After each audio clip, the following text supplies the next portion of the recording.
Hi guys, welcome back to my channel begin with Neeraj. और मैं आपको बताने आई हूँ कि हम आगे स्टार्ट करते हैं। अभी 4th लेक्चर है ये आपका, ठीक है। अब पिछले 3 लेक्चरों में हमने जो मेल रिप्रोडक्टिव पार्ट था फ्लावर का वो हमने कंप्लीट कर लिया है। अभी हम आज पढ़ेंगे फीमेल रिप्रोडक्टिव पार्ट, किसका, फ्लावर का, ठीक है। तो पीछे का रिकॉल कर दे तो थोड़ा सा आपको आइडिया हो जाएगा और रिदम बन जाएगा पढ़ाई का कि हम कहाँ थे और कहाँ से अब स्टार्ट करेंगे। पीछे हमने ये पढ़ा था लास्ट लेक्चर में कि हमारी जो पॉलन ग्रेन है उनसे एलर्जी भी हो जाती है हमें, जैसे रेस्पिरेटरी डिसऑर्डर्स हो जाते हैं। 2 टाइप के मेनली एनसीईआरटी में बताए हैं। पहला है आपका अस्थमा और दूसरा है ब्रोंकाई, ठीक है। ये ब्रोंकाइटिस, तो इससे क्या है, डिसऑर्डर्स, 2 डिसऑर्डर्स थे। उसके बाद में था हमारे एथलीट्स के लिए कि हमारे सिरप्स और फूड सप्लीमेंट में भी पॉलन ग्रेन का आजकल वेस्टर्न कंट्री दे रहे हैं फूड सप्लीमेंट, ठीक है, सिरप्स और टैबलेट्स वगैरह। उसके बाद में फिर आपको बताया था कि जो बायोबिलिटी होती है पॉलन ग्रेन्स की वो भी वेरी करती है डिफरेंट टाइप के प्लांट्स पे, डिफरेंट टाइप के सीड्स पे। जैसे किसी में बताया था 30 मिनट्स हैं, किसी में मंथ्स हैं। तो जो रोजेसी और लेग्यूमिनेसी और सोलनेसी है उसमें मंथ के लिए बायोबिलिटी रहती है। उसके बाद में फिर मैंने बताया था आपको कि आपने सुना होगा कि स्टोरिंग सीमेन स्पर्म्स वगैरह एनिमल्स के including human being, artificial insemination सुना होगा आपने कि आर्टिफिशियली इंसेमिनेट कराते हैं हम किसको, किसी भी फीमेल काउ को या फीमेल बफेलो को, ठीक है। उसमें होता क्या है, उसमें वो सीमेन को जो मेल बफेलो है और मेल वो है काव है, उससे क्या लेंगे वो ले लेते हैं उसे, सीमेन को ले लेते हैं वहाँ से और किसी भी लेबोरेटरी में जाके उसे स्टोर करते हैं। वो भी किस पे, वो भी बताओ दूंगा किस पे करता है, लिक्विड नाइट्रोजन यूज़ करते हैं, लिक्विड नाइट्रोजन N2 कर लो। और उसके बाद में फिर कितना डिग्री सेल्सियस जो टेम्परेचर होता है वो होता है -196 डिग्री सेल्सियस पे वो क्या करते हैं, स्टोर करके रखते हैं सीमेन को। तो ये क्या है, सारी चीज़ें मैंने लास्ट लेक्चर में बता दी थी कि ऐसे भी स्टोर करते हैं और उसे फिर पॉलन बैंक से या फिर स्टोर सीमेन बैंक भी बोल सकते हैं उसे, और सीड बैंक्स भी बोलते हैं। सीड भी प्रिजर्व किए जाते हैं लॉन्ग टाइम के लिए, जैसे फॉसिल्स होते हैं, फॉसिल्स के सीड्स होते हैं तो वो ग्रो नहीं करते, तो वो किसी भी टेम्परेचर पे एक ऑप्टिमम टेम्परेचर होता है उनका, उस पर रखते हैं। आगे के लिए हम बढ़ लेते हैं। हमने रिकॉल कर लिया है कि क्या क्या हमने पढ़ाया था लास्ट लेक्चर में, तो अभी हम आगे बढ़ लेते हैं, ठीक है। आगे है हमारा female reproductive part of the flower. तो ये इसको हम क्या क्या बोल सकते हैं वो बता देती हूँ मैं आपको। इसको पिस्टल भी बोल सकते हैं,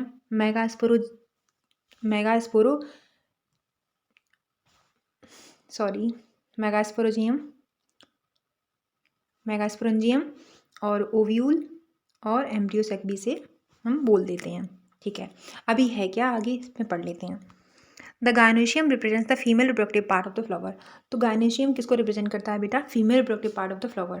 मैं आपके लिए बड़ा कर दे रही हूँ इसको, सॉरी। तो गायनोशियम क्या है बेटा हमारा, गायनोशियम टर्म यूज़ करते हैं हम किसके लिए, फीमेल पार्ट ऑफ फ्लावर के लिए, ठीक है। और मेल पार्ट ऑफ फ्लावर के लिए क्या यूज़ कर रहे थे हम, एंड्रोशियम, ठीक है। मेल के लिए मैं साइन बना दे रही हूँ, ये आपका मेल पार्ट है फ्लावर का, तो उसके लिए हम यूज़ करे थे सॉरी, एंड्रोशियम, एंड्रोशियम, ठीक है, यूज़ कर रहे थे। तो ये हो गया हमारा कि हम एक टर्म यूज़ करते हैं गायनोशियम, उसको क्या बोलते हैं हम, female reproductive part of the flower को हम यूज़ करते हैं, ठीक है। आगे बढ़ लेते हैं। द गायनोशियम क्या करता है बेटा, कंसिस्ट करता है, the gynoecium consist of single pistol. अगर वो सिंगल पिस्टल लेता है, सिंगल पिस्टल, तो उसे क्या बोलते हैं, मोनोकार्पलरी। अगर यहीं पे वो मोर देन 1 ले, मतलब एक से अधिक पिस्टल हैं उसके पास में, तो वो क्या हो गया, मल्टीकार्पलरी, ठीक है। वो मल्टीकार्पलरी कहलाता है, वो मोनोकार्पलरी। मतलब सिंगल पिस्टल क्या होता है, पिस्टल मैं आपको बता दे रही हूँ। पिस्टल वो होता है बेटा, जैसे आपने सुना देखा होगा, मैंने आपको कई बार बताया भी है। ये हो गया आपका, ये हो गया आपका पूरा पिस्टल है ये सारा, ठीक है। क्या है ये, गायनोशियम है और ये इसमें गायनोशियम में भी पिस्टल है, ठीक है। अभी क्या है, मैं आपके नेम इसमें एलोबरेट कर देती हूँ। तो नेम क्या है इसका, सबसे पहले होता है स्टिग्मा, ठीक है। और जो लंबा लंबा है ये, इसे बोलते हैं हम स्टाइल, ठीक है। और इसको क्या बोल देते हैं हम, ओवरी, ओके। तो ये स्टिग्मा, स्टाइल, ओवरी, ये यही है पिस्टल, ठीक है। आगे बढ़ लेते हैं। आगे क्या कह रहे हैं कि अगर बहुत सारे पिस्टल होंगे तो उसके क्या बोलेंगे, मल्टीकार्पलरी। और सिंगल एक पिस्टल होगा किसी भी फ्लावर में तो उसे बोलेंगे monocarpellary. Okay, when there are more than one pistil may be fused together. अब देखो यहाँ पे क्या बोल रहा है वो, कि अगर एक से अधिक पिस्टल क्या हो गए, फ्यूज हो गए। फ्यूज मतलब जुड़ गए एक दूसरे से, तो उसे बोलेंगे, उस प्रोसेस को बोलेंगे हम सिंकार्पस। ठीक है, अगर फ्री हैं, नहीं जुड़े हैं, फ्री हैं, तो उसे बोल देंगे एपोकार्पस। तो ये टर्म्स हैं, यूज रखना। सिंकार्पस क्या होता है, एपोकार्पस क्या होता है। सिंकार्पस वो होता है जो मोर देन वन पिस्टल्स फ्यूज हो जाते हैं टुगेदर साथ में, और उसे सिंकार्पस बोल देते हैं। एपोकार्पस वो होता है कि आपकी मोर देन जो पिस्टल हैं वो फ्री रहेंगे, जुड़ेंगे नहीं एक दूसरे से, तो उसे हम एपोकार्पस बोल देंगे। फिर देखो आगे, ईच पिस्टल हैज़ 3 पार्ट्स। अब प्रत्येक पिस्टल के पास में तीन पार्ट होते हैं। ठीक है, 3 पार्ट्स होते हैं। जैसे जिससे हम बोल देते हैं स्टिग्मा, स्टाइल, ओवरी। ओके, ये हो गया आपका। फिर the stigma serve as a landing platform of for pollen grains. तो जो स्टिग्मा है वो किस लिए है बेटा, स्टिग्मा है हमारा, स्टिग्मा क्या करता है, जो ऊपर मैंने बताया था पिस्टल में, वो स्टिग्मा क्या करता है, वो लैंडिंग प्लेटफॉर्म है किसका, पॉलन ग्रेन्स का। वहाँ पे पॉलन ग्रेन्स क्या है, झड़के उधर ही गिरते हैं और फिर वहाँ से ट्यूब से होते हुए वो ओवरी में आ जाती हैं, फिर फर्टिलाइजेशन प्रोसेस कंप्लीट हो जाती है। ठीक है, the style is elongated cylinder part beneath the stigma. अब स्टाइल क्या है बेटा, स्टाइल आपका वो है जो इलोंगेटेड पार्ट है, इलोंगेटेड मतलब लंबा सा पार्ट है, विनीत होता है मतलब उसके नीचे, तो स्टिग्मा के नीचे वाला पार्ट होता है हमारा स्टाइल। द बेसल वल्ज, अब देखो जो बेसल पार्ट होता है, वल्ज मतलब होता है फूला हुआ पार्ट ऑफ द पिस्टल का कहलाता है वो हमारा ओवरी। तो बेसल है और वल्ज है, मोटा है, थोड़ा सा फूला हुआ है, तो उसे बोलते हैं हम ओवरी। इनसाइड द ओवरी, अब ओवरी के अंदर जा रहे हैं हम। ठीक है, इनसाइड का मतलब होता है अंदर, तो inside the ovary the ovarian cavity. अब ओवरी के अंदर भी एक ओवरिन कैविटी होती है, उसको बोलते हैं हम लोक्यूल। ठीक है, याद रखना term. The placenta is located inside the ovarian cavity. अब वो प्लासेंटा कहाँ होगा, आपको पता है प्लासेंटा तो हमेशा ओवरी के अंदर ही होना चाहिए ना, तो located inside the ovarian cavity मतलब लोक्यूल के अंदर होता है। Recall the definition and type of placentation that you study in class 11th। तो आपने क्या किया था, मैं बता दे रही हूँ चैप्टर, ये 11th क्लास का चैप्टर है, मॉर्फोलॉजी इन फ्लावरिंग प्लांट। उसमें हम प्लासेंटेशन पढ़ते हैं, type of placentation and type of aestivation. तो आपके प्लासेंटेशन में आपको आइडिया दे रही हूँ थोड़ा सा।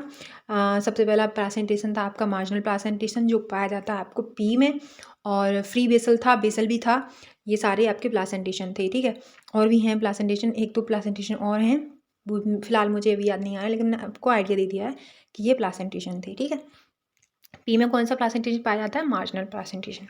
ओके, इससे मैंने ना एक ट्रिक है उससे भी याद किया है, तो आप अगर चाहो तो पूछ सकते हो। आगे बढ़ लेते हैं हम। आगे क्या है, आगे ये आपको दे रखे हैं इन्होंने पिस्टल्स। ठीक है, टाइप ऑफ पिस्टल्स के बारे में उन्होंने बताया है। तो ये हमारा पहला पिस्टल में, ये इजी है बिल्कुल, तो ये आपका स्टिग्मा हो गया, ये स्टाइल हो गया, लॉन्ग इलोंगेटेड जो चीज़ है वो। उसके बाद में ओवरी हो गई, फिर थैलेमस हो गया, थैलेमस में ही हमारी ओवरी होती है। फिर ये क्या है, फ्यूज्ड है, तो इसे सिंकार्पस बोलेंगे। सिंकार्पस ओवरी है इसके पास में, कि pistil more than one pistil are fused together, तो इसे बोलते हैं सिंकार्पस। एपोकार्पस क्या था, more than one pistil are free, तो उसे एपोकार्पस बोलते थे। फिर देखो कार्पल्स हो गई ये इधर। उसके बाद में देखो ये है आपका वो एनाट्रोपस ओव्यूल, ओव्यूल का स्ट्रक्चर है वो एनाट्रोपस। अब ओव्यूल के भी स्ट्रक्चर कई टाइप के हो सकते हैं बेटा, तो ये आपका एनाट्रोपस है, और अधिकतर जो वो होते हैं आपके एंजियोस्पर्म्स के ओव्यूल्स, वो एनाट्रोपस ही होते हैं। ठीक है, तो इसका सबसे पहले आप क्या करेंगे, ये हाइलम इसका नेम है, नेमिंग की याद करनी है आपको, नेमिंग। तो सबसे पहले हाइलम है, उसके बाद में फ्यूनिकल है, उसके बाद है माइक्रोपाइल, उसके बाद माइक्रोपाइल पोल, उसके बाद में आउटर इंटेगुमेंट, फिर इंटर इंटेगुमेंट, फिर न्यूसिलस, फिर एम्ब्रियो शैक। उसके बाद नीचे होता है आपका चलादा लैंड इधर। ठीक है, वो चलादा लैंड हो जाता है। तो इसको बना के देखना है आपको, और ये सारे नेम है वो याद करनी है। जैसे मैं बना के दिखा देती हूँ आपको, यहाँ पे बना देती हूँ, यहीं पे कलर चेंज करके आपके लिए मैं बना देती हूँ, ग्रीन ही बना दे रही, ब्लू, येलो। ठीक है, अभी देखो ये ऐसे, सबसे पहले ऐसे बनाना है आपको, और ऐसे करते जाना है, ये ऐसे, फिर ऐसे, उसके बाद में फिर बीच में ऐसे करना है, उसके बाद में बीच में एक ऐसे यूं कर देना है, फिर यहाँ पे भी एक लाइन आपको ऐसे कर देनी है, ऐसे जॉइंट। उसके बाद में जो ऊपर वाला है ये यहाँ पे ऐसे जॉइंट कर देना है। उसके बाद में आपके सारे नेमिंग लिख देनी है, कि हाइलम क्या है आपका, हाइलम ये है, तो यहाँ पे आप लिख दो हाइलम। उसके बाद में फ्यूनिकल था आपका, तो ये वाला जो चीज़ है वो फ्यूनिकल है, फ्यूनिकल, ठीक है। उसके बाद में माइक्रोपाइल है, तो माइक्रोपाइल लिख देंगे हम, माइक्रोपाइल, ठीक है। उसके बाद में क्या लिखेंगे आप, बाई बी एस में माइक्रोपाइल पोल, तो यहाँ पे माइक्रोपाइलर, माइक्रोपाइलर पोल लिख देंगे हम यहाँ पे। फिर आउटर इंटेगमेंट है ये अंदर इंटेगमेंट है, अंदर वाला इनर इंटेगमेंट है। फिर न्यूसिलस है, न्यूसिलस आपका ये हो जाएगा, ये चीज़ न्यूसिलस है, ठीक है। फिर ये एम्ब्रियोसैक है, यहाँ पे जो ये चीज़ है ना, ये चीज़ आपकी है चलाजल एंड, चलाजल एंड, ठीक है। हम इसको ना पलट के भी देखेंगे आगे चल के स्ट्रक्चर में, इसको हम पलट लेंगे, मतलब आपका जो हाइलम है वो नीचे हो जाएगा, या फिर माइक्रोपाइलर पोल है वो नीचे आ जाएगा और चलाजल एंड ऊपर पहुंच जाएगा, ठीक है। आगे देखेंगे, ठीक है, आगे चल देते हैं चलो। तो ये आपका एनाट्रोपस जो ओव्यूल था वो मैंने आपको बता दिया। अभी आगे पढ़ लेते हैं। Arising from the placenta are the megasporangia commonly called ovules. तो जो प्लासेंटा से अराइज होते हैं उसको क्या बोलते हैं हम, कलर चेंज करो, येलो दिख नहीं रहा, तो उसे हम मेगास्पोरेंजिया बोलते हैं। सॉरी अगर मैंने माइक्रोस्पोरेंजिया बोल दिया हो तो उसके लिए सॉरी। मेगास्पोरेंजिया, क्योंकि जो माइक्रोस्पोरेंजिया है वो टर्म यूज़ करते हैं हम male reproductive part of flower के लिए, ठीक है। और megasporangia female reproductive part of the flower के लिए। कॉमनली काल क्या बोलते हैं हम, मेगास्पोरेंजिया को ओव्यूल बोल देते हैं, ठीक है। The number of ovules in an ovary may be 1, मतलब आपको पता है ओव्यूल का नंबर ना 1 हो सकता है और मे बी मैनी हो सकता है, ठीक है। तो जो 1 वाला होता है वो हो गया वीट, पैडी और मैंगो, और जो मैनी होते हैं वो हो गया आपके पपाया। देखो पपाया में देखे होगा, पपीते के आप फल काटोगे तो उसमें बहुत सारे बीज देखे होंगे आपने, तो वो होते हैं हमारे ओव्यूल। और वाटरमेलन में भी बहुत सारे बीज दिखते हैं, आपने देखा होगा, खाया होगा अपने घर वाटरमेलन, तो मतलब वही तरबूज यार, तो वो भी पपाया मतलब पपीता। और ऑर्किड, उसमें भी बहुत सारे ओव्यूल्स होते हैं। तो अब मैं एक टर्म यूज़ करूँगी, 2 चीज़ बताऊँगी आपको, वो आपको ध्यान रखनी है, बहुत ज़्यादा मेन है, बहुत ज़्यादा इंपॉर्टेंट है आपके लिए, ठीक है। तो देखो सबसे पहले मैं लिखूँगी ओव्यूल, ओव्यूल फर्दर डेवलपमेंट होता है इसका किसमें, सीड में, ओव्यूल डेवलप होकर सीड बनाता है, ठीक है। उसके बाद में हमारी होती है ओवरी, तो जो ओवरी होती है बेटा वो फर्दर डेवलप होकर फ्रूट बनाती है। ये दोनों चीज़ आपके लिए बहुत मस्ट हैं और बेसिक चीज़ें हैं, याद रखना है, ओव्यूल सीड ओवरी फ्रूट, ठीक है। तो इसीलिए कह रहे हैं वो कि नंबर ऑफ ओव्यूल्स मतलब नंबर ऑफ सीड्स, यहाँ पे आप ऐसे बोल सकते हो इन एन ओवरी, क्योंकि ओवरी के अंदर ही सीड बनता है, तो इसलिए उसमें वीट, पैडी, मैंगो, ये 1 होगा तो वीट आएगा। जैसे वीट में क्या आपने देखा होगा, गेहूँ एक एक आता है, नहीं ये नहीं मतलब एक फल के अंदर में बहुत सारे गेहूँ आते हैं, ऐसा नहीं है, लेकिन एक एक बीज आता है। फिर पैडी, पैडी क्या होता है बेटा, पैडी बताओ मेरे को, पैडी बताइए, नहीं पता, मैं बता देती हूँ। पैडी, पैडी वो है, पैडी फील्ड आपने सुना होगा कभी, पैडी फील्ड सुना है, पैडी क्रॉप सुना है, पैडी क्रॉप और फील्ड वो होते हैं, जैसे हम बोलते हैं धान की खेती, धान तो जरूर सुनेंगे,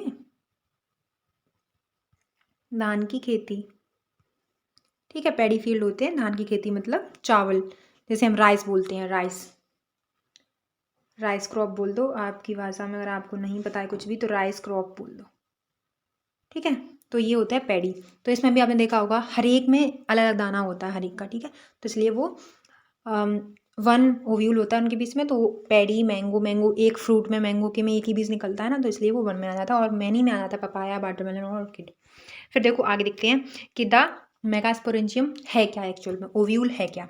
तो ओव्यूल जो अपने ऊपर देखा था आपने स्ट्रक्चर एनाट्रोपस ओव्यूल का, वही सब कुछ इसमें बताएंगे ये आगे, मैंने ऑलरेडी आपको बता रखा है, मैं आपको पढ़ के बता दे रही हूँ कि let us familiarise our self with the structure of typical angiosperm ovule, ठीक है। किसका वो है ओव्यूल है ये, typical angiosperm ovule. The ovule is a small structure attached to a placenta by a means of stalk called funicle. तो जो ovule हमारा होता है स्मॉल स्ट्रक्चर होता है attach to the placenta, placenta से अटैच्ड होता है, बाय मीन्स ऑफ किसके द्वारा, फिनिकल के द्वारा वो अटैच होता है ओव्यूल हमारा प्लासेंटा से, ठीक है। यहाँ तक हो गया। फिनिकल मैंने आपको बता दिया कहाँ है।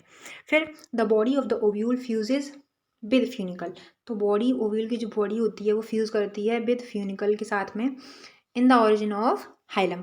तो वहाँ पे जो बॉडी होती है ओव्यूल की वो फ्यूज़ कर जाती है फ्यूनिकल के साथ में, किस रीजन में, हाइलम के रीजन में, ठीक है। दस हाइलम रिप्रेजेंट्स, अब यहाँ पे देखो ये वाली जो लाइन है वो बहुत ज़्यादा इंपॉर्टेंट है, तो आप याद रखना, मैं कलर चेंज कर दे रही हूँ, ये वाली चीज़। दस hilum represents the junction between the ovule and the funicle, ठीक है। ये वाली लाइन बहुत इंपॉर्टेंट है, तो आप क्या करेंगे कि हाइलम क्या है, रिप्रेजेंट करता है जंक्शन को, कहाँ, किसके बीच में, ओव्यूल और फ्यूनिकल के बीच में हाइलम एक जंक्शन है। फिर देखो, ईच ओव्यूल हैज़ 1 और 2 प्रोडक्टिव इन्वेलप कॉल्ड इंटेगुमेंट्स। अब प्रत्येक ओव्यूल है हमारा, वो क्या रखता है, 2 इन्वेलप रखता है, 1 या 2 प्रोडक्टिव इन्वेलप रखता है, ठीक है। और वो क्या कहलाता है, इंटेगुमेंट, उसे बोलते हैं हम इंटेगुमेंट्स।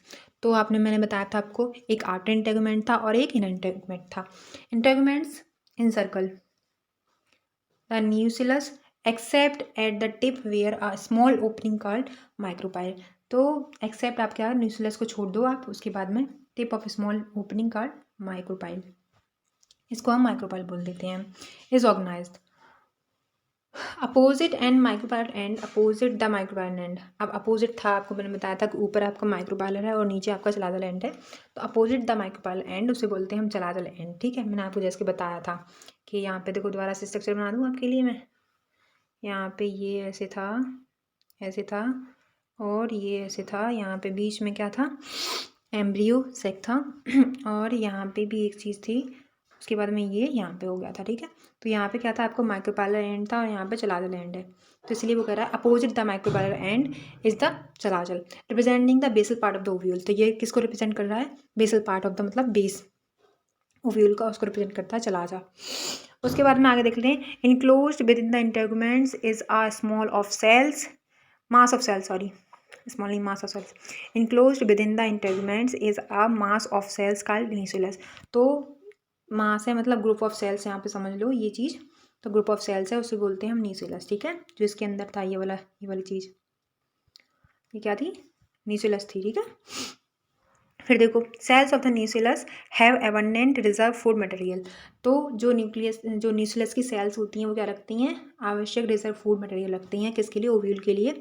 जब भी ओव्यूल एक ग्रो करता है तो वो हेल्प करती हैं उसे जनरेट होने में, ठीक है। Located in the nucleus is a embryo sac. तो जो लोकेशन होती है, और फीमेल गैमेटोफाइट, और इसी को हम क्या बोलते हैं, फीमेल गैमेटोफाइट। अब एक और चीज़ मैं आपको बता दे रही हूँ कि जैसे देखिए, ये है आपका फीमेल गैमेटोफाइट और ये है एम्ब्रियो सैक। तो अगर आपके सामने बोलते हैं कि what is the, also known as, देखो ऐसे बोल सकते हैं, फीमेल गैमेटोफाइट, एम्ब्रियो सैक और फीमेल गैमेटोफाइट सेम ही होता है, ठीक है। तो आज के लिए बेटा इतना ही। Thank you so much for watching, bye, take care. An ovule generally has a single embryo sac formed from a megaspore. तो ये ओव्यूल क्या होता है, generally has a single embryo sac होता है इसके पास में, फ्रॉम अ मेगास्पोर, और ये मेगास्पोर से फॉर्म होता है, ठीक है।